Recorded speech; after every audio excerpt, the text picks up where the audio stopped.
really? Yeah. So Paddy, you are the CEO of Inclusion Ireland. Can you tell us about Inclusion Ireland and what it does?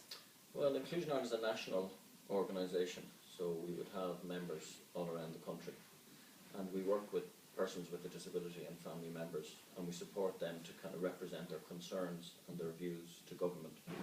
So we would do that in different ways. We would support people who might have a conflict or a difficulty with social welfare, or with a disability service, or with a school, where they're having problems getting the supports that they need.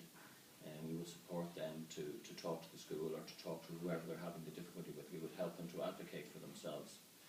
And then when we meet with family groups or with self-advocacy groups, we would also hear what their issues are in more of a collective way. And we would bring those concerns to government by sitting on various government committees, doing documents, using the media to campaign. And so we would have, we generally we would be described as an advocacy organisation, or one that represents and advocates for change for persons with a disability and their family members. Is self-advocacy important to Inclusion Ireland? Yeah, it's really important. I mean, I would say self-advocacy is one of the main foundation stones of disability rights. And the reason I say that is because you can't really have change unless you have it on the basis of equality. And you can't really have equality unless persons with a disability can represent their own voice.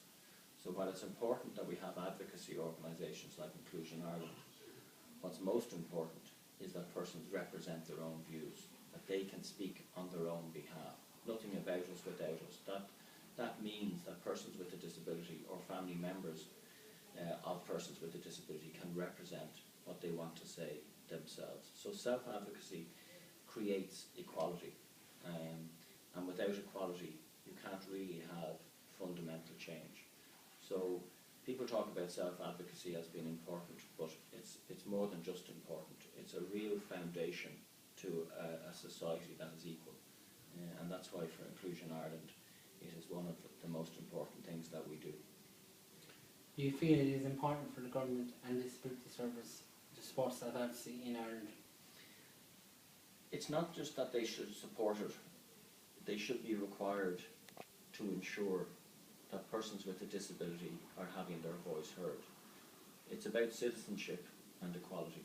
So it's not, self-advocacy isn't something that somebody should give a grant to or say, we'll pay for a bit of self-advocacy. It should be how the system operates. Self-advocacy is about the person speaking their own voice. So that should be part of the system. It should be, that is the voice. Most of what we do in disability is for persons with a disability.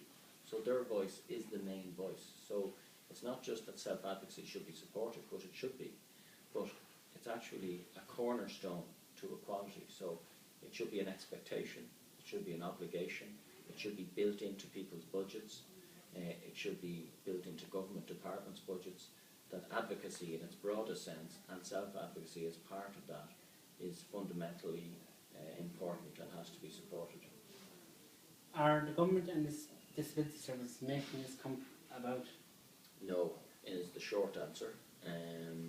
We're only really beginning in Ireland now to understand what self-advocacy means and the importance of it. I think when we get the assisted decision-making legislation, which is to go to the next stage of its development on the 27th of May, it's coming back into the Parliament. I think when we get that legislation, I think that will change things a lot. I don't think people realise how important capacity legislation is, because it will change the way people have to think about how they support people with a disability. So I think when that legislation changes, that will give us another opportunity to push self-advocacy and to support people to realise how important self-advocacy is. But at the moment, there's no funding for self-advocacy, there's no budget for it. It's not in the consciousness of people, of government departments or ministers. People don't fully understand it yet. So there's a lot of work to be done. But I think we will take bigger steps over the next few years than we have over the last number of years. I think the capacity legislation, the CPRD, the Convention on the Rights of Persons with a Disability, all those things will help us win the argument that self-advocacy has to be funded into the future. Does I mean we have to get out of the medical model and get to the social model, make it more for more people with disabilities to be more treated socially better than within the medical model at the moment, or kind of still treated? Yeah, I think you're right. I mean, I think the medical model has been the model that has been dominant in Ireland and still is in a lot of places. And we talk about the social model and the medical model, but really what we're talking about is about mainstreaming and ordinariness. You know, and persons with a disability doing the things they want to do in ordinary places and away from these separate, segregated services, and under a health department. So I think you're right, it is about moving towards a different understanding of citizenship, and some people call it the social model of disability, but it's more important than that. It's about respecting people's rights as equal citizens, and I think we are beginning to go in that direction. And there's a lot of work to be done, but I think what's really important in Ireland in the last year or two is that we've seen self-advocates like yourself and others who've really come to the fore, who've come forward and are really now pushing a new agenda in terms of self-advocacy. So it has got very strong in Ireland through the work of Inclusion Ireland and others over the last couple of years, and I think it's at a very exciting time in Ireland for self-advocacy, and I think the next year or two we'll see it really become part of the conversation on an equal basis. Thanks very much for doing the interview with me. Yeah, you're welcome. Thank you. Thank you.